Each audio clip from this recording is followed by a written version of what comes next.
Also, da er schon auf der Bühne steht, können wir auch gleich anfangen. Wir sagen ein warm welcome, ein Hallo für Herrn Mike Battilana.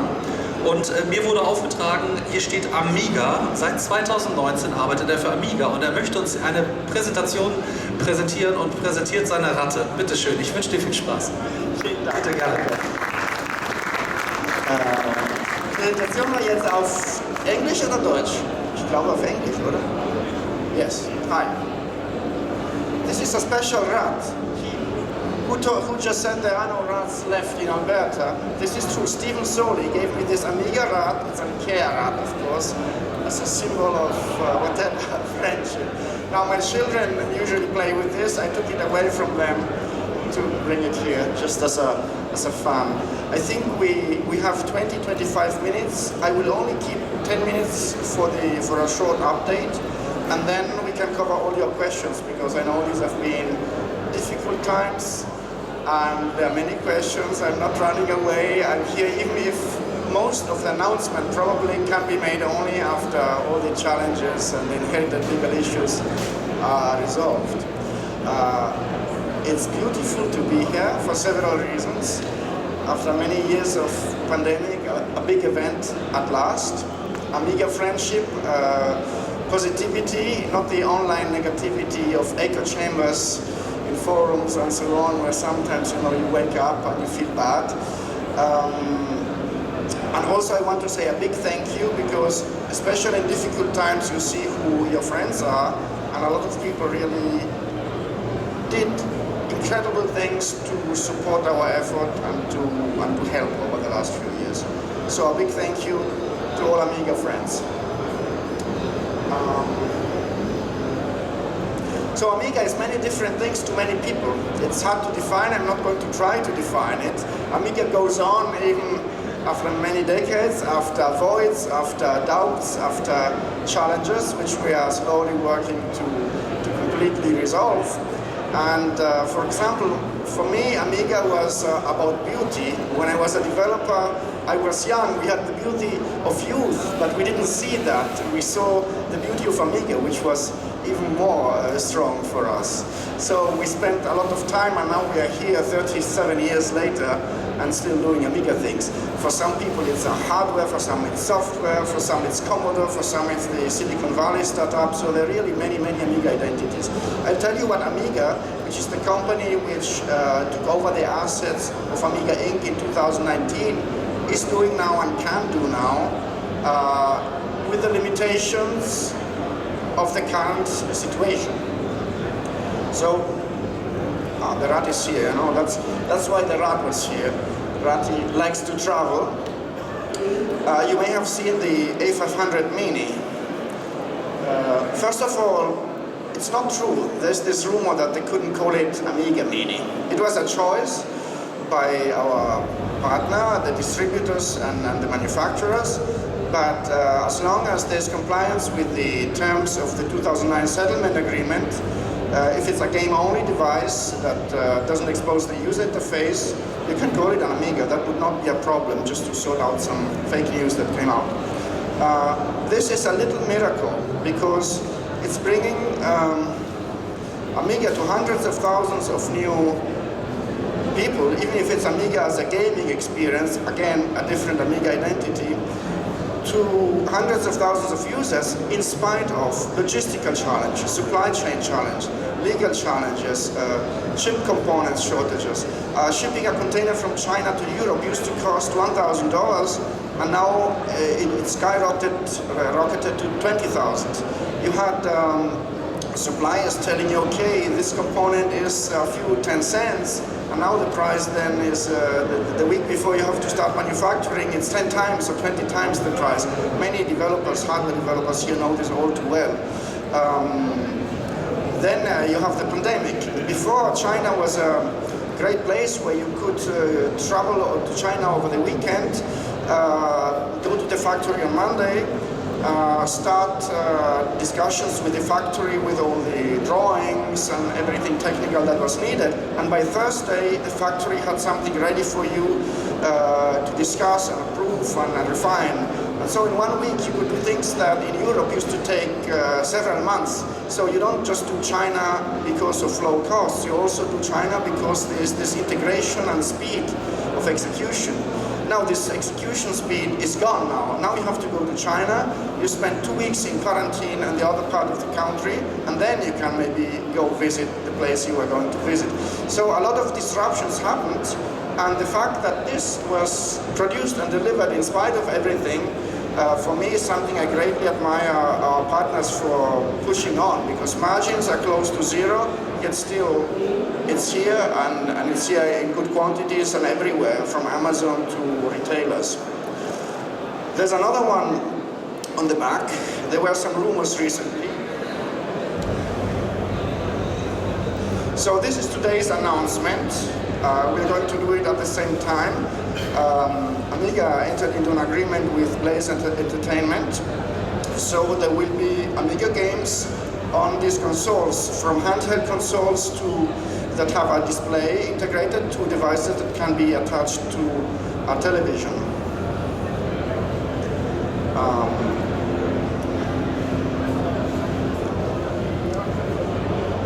I find this very cool, and it's of course official and legal, and contrast also to this greyware that you see sometimes on Amazon, where you have magazines like the German CT also doing an analysis of how can they do this in a legal or proper way.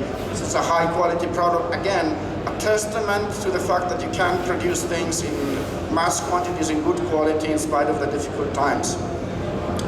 Another agreement we have is with Antstream. Antstream is bringing, through streaming, Amiga games to millions of new potential users. So you have devices attached to the TV, you have handheld devices, and now also streaming Amiga content. I cannot speak for these partners. They have a lot of exciting Amiga publishers lined up. They will announce them in due time.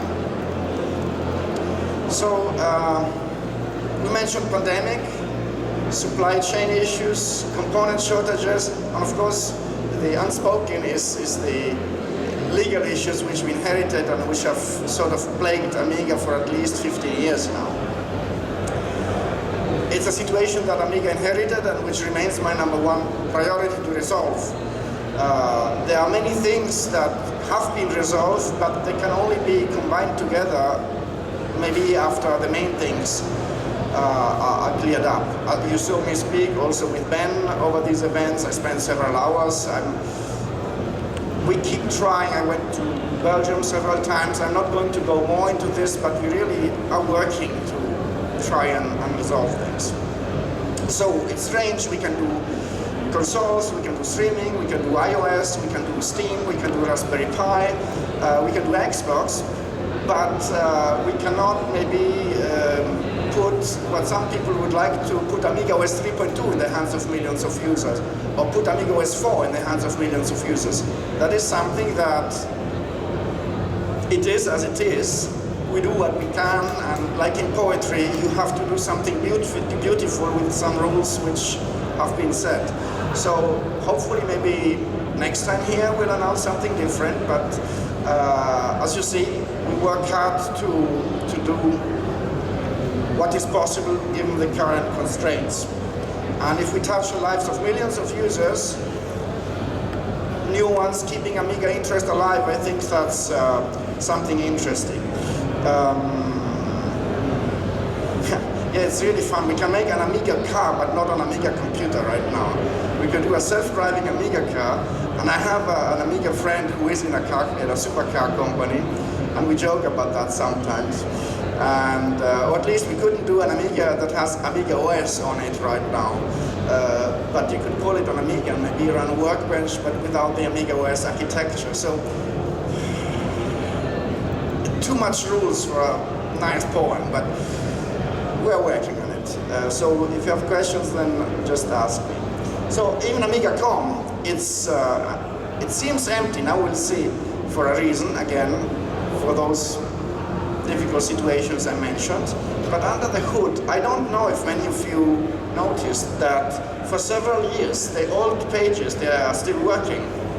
If you go to the old file area, or if you go to the old Y2K notes, they are online, up to date, and the downloads work. It's just a bit hidden, but if you go to Internet Archive, you will see they've been here for a long time now. So I'll keep it really short. By the way, this text you see a lot. It's about, it was written 2,000 years ago by a lawyer. Cicero was a lawyer more than 2,000 years ago in Rome, and he wrote many treatises on citing friendship and unity and diversity. You know, as I said, Amiga is different things to different people, and many ideals can help us to move together as one if we do things right.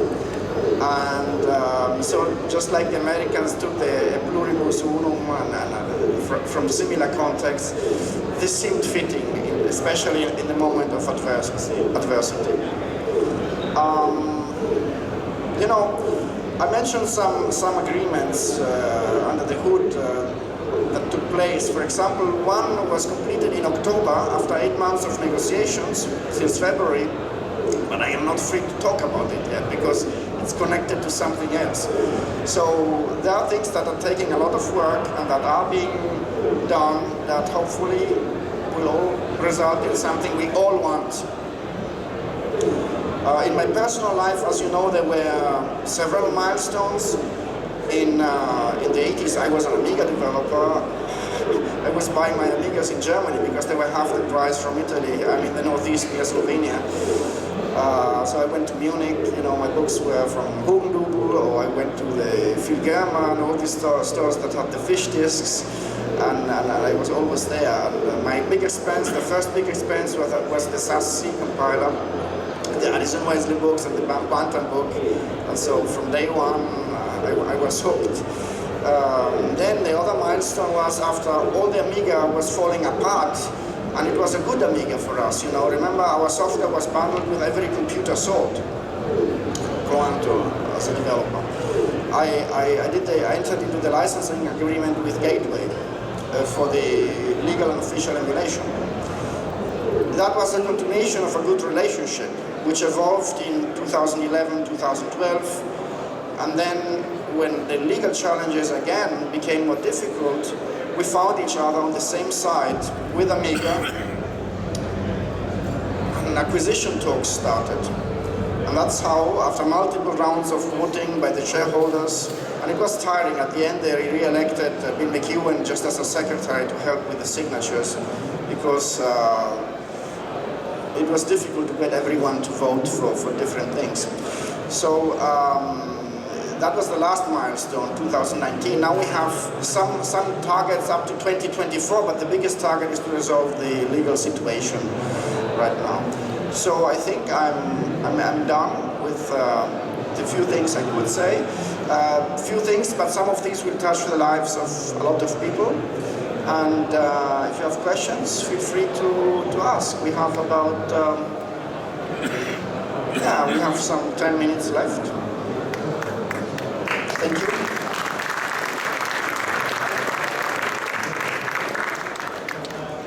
So, wir machen jetzt die nette Fragerunde. Eine Frage pro Person, bitte.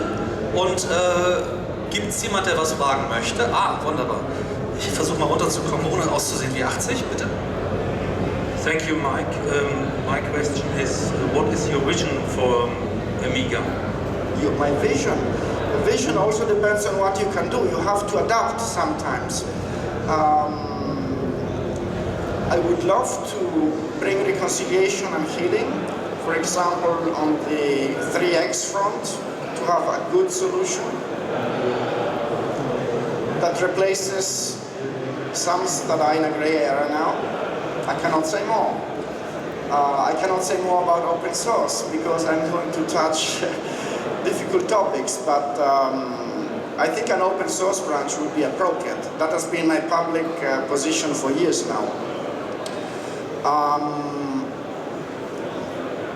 There needs to be a choice other than classic, which for me is eternal. I believe that Retro is not, or Amiga, for retro lovers, is not a sliding door that is only of interest to those who witnessed it in the youth. For me, it is classic forever, like old-timer cars, you know. So I think you are a prime example. You're bringing your son, I suppose, which is beautiful. I would love to bring my children next time, maybe. I think we can educate and inspire new generations with it. These are systems that are forever the same. They're easy to study and learn, and maybe the last systems you can have in your hand. So for educational also, they are of interest. And for the modern, there will be ideally a choice of a good CPU, for example. No? But there needs to be a discourse with the developers. I cannot start talking without resolving the situations first and being in agreement with the other people. But yes, there's visions for enough decades in theory. Thank you. Guten Morgen. Will jemand noch eine Frage stellen? Eine Frage stellen? Normal? Ah, okay. What's the future from Cloanto itself with emulation? That's a good question. Sorry, what was the last word? Emulation. Emulation okay. suite Okay. in Cloanto So, itself. Cloanto in '97, when it put personal paint on AmiNet and just to keep doing something Amiga, entered into negotiations with Gateway for this emulation and in general also support, because the ROMs could also be used on classic systems. It wanted to do the right thing, but it never wanted to own or to do only that. We had 6 months of money left, and for a software developer, the disaster of the Commodore bankruptcy, from doing well, including the bundles, to everyone collapsing, including distributors who were owing you money, and it was really difficult. So we started doing B2B software on Windows. We do currency solutions. One of my partners keeps saying there is no end in brand. Cloanto now has the opportunity of focusing more on the core. Amiga forever, C64 forever, I think they will be continued to be done by Cloanto. But Amiga will be Amiga. Cloanto will just be a licensing partner, just like it has been since '97. The other things, if Amiga can do them, like all these partnerships and we signed more than 20 agreements already. Many of the people are here producing things under license, and they have seen that it's easy to work with us. Amiga should do everything else. So Cloanto just wants to continue maybe doing what is in our hearts from the past, but it's not our core business. Our core business is B2B solutions, business solutions. And Amiga will do the rest as you expect Amiga that should do, with partners, with the community, with licenses, hopefully being more involved in things it cannot do now, but if not, we accept it. Noch eine andere Frage? He wants another question? It's round robin. See, because the queue is empty, you can ask again. Noch eine Frage? Oh, da hinten. I go for. Hi, Mike. Hello. Last time on this exhibition, you asked about, or you told us about documents that you're now in possession from Commodore. Oh yes. Like all these, interesting. Is there anything going on in that? Is there any process Yes. leading them? Also, I would like to give a big public credit to Petr Tishenko, who is here. He also handed over the Amiga International data set to Amiga. We have multiple data sets, and this is a good question because there were efforts which I admire in one way, but I have to criticize in another way. There were efforts to make copies, then claim they were found in a dustbin, and we don't know, are they from an interesting source, are they from a source we already have, could they be compared maybe to detect bit rot damage.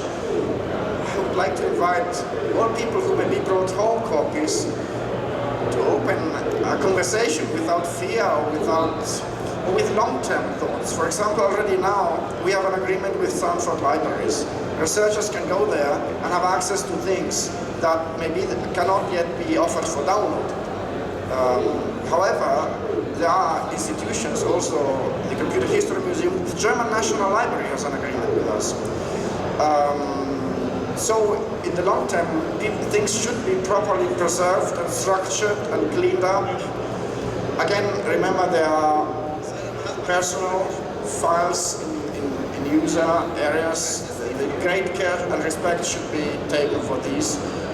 Like today, you wouldn't expose passwords or personal items. However, software engineering and other information could be prepared and packaged in a way that gives precious insight into how a company like Commodore worked, for example. Thank you. I loved it, the question. Thank you for the opportunity. Ja, dann gehen wir nochmal zurück.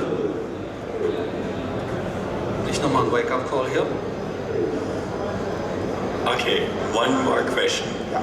Is there some effort that maybe if the Amiga stuff and all the problems with the rights and everything is finished, that the next step is maybe to firm the left Commodore rights for Commodore 64 together to get all the stuff back again as it was before Amiga? So, first of all, thank you again. Another good question. There's only one dispute. So there are some people who write copyright chaos on the books. It's all lies. There's no copyright chaos. There's one copyright. There's one contract dispute. The dispute is around the 2009 settlement agreement and the interpretation of some parts of it. This is the dispute.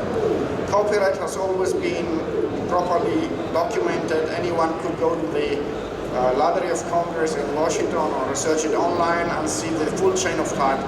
This was always transparent and there never was a dispute about it. Now, with Amiga 30, the identity of Amiga started being split again. For us it was the product by Commodore, but at Amiga 30 we started celebrating the original Amiga team from California, a bit more. We still have this split identity. It was an acquisition by Commodore initially, now it's spun off again. Would it be cool as a user to reunite everything? I first need to resolve one kind of worms though.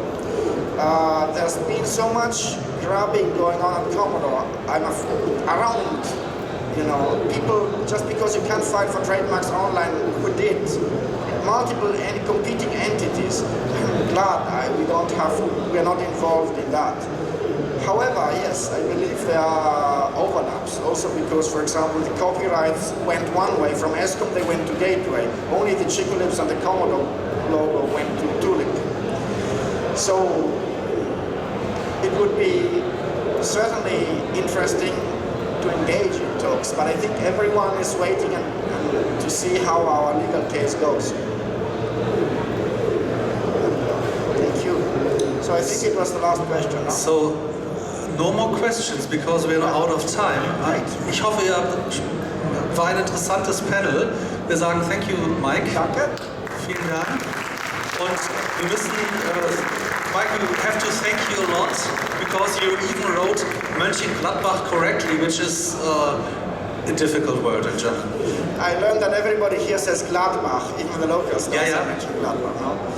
Okay. So, no more monks here. Danke. Bitte.